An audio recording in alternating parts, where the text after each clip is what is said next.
দুই বাংলাদেশি এক দালালসহ ৭ অভিযুক্তকে গ্রেপ্তার করে বসিরহাট মহকুমা আদালতে পাঠালো স্বরূপনগর থানার পুলিশ। আপনারা দেখছেন সেই বিশেষ মুহূর্তে ধারণকৃত ভিডিও চিত্র আজকে স্বরূপনগরের ক্যামেরায়। পুলিশ সূত্রে জানা যায়, গতকাল বিকালে স্বরূপনগরের তারালি সীমান্ত এলাকা দিয়ে দালাল সহযোগে মোটা টাকার বিনিময়ে অবৈধভাবে যাতায়াত করতে সহযোগিতা করায় দালালসহ 2 বাংলাদেশিকে বিএসএফ আটক করে স্বরূপনগর থানার পুলিশ হাতে তুলে দেয়। পুলিশ তাদেরকে গ্রেপ্তার করে।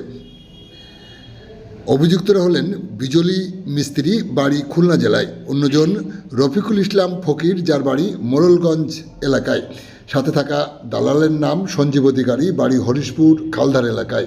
অন্যদিকে আদালতের নির্দেশে অভিযানে নেমে স্বরূপনগরের পূর্বপোলতা গ্রামের জুলফিকার মণ্ডল, আমিরুল মোল্লা, হাকিপুর উত্তরপাড়া, ভগীরথ মণ্ডল, যার বাড়ি হরিশপুর এলাকায়; সাথে সাথে বধূ খুনে অভিযুক্ত আজহারুল মণ্ডলকে পুলিশ গ্রেপ্তার করে তার বাড়ি দিয়ারা এলাকায়।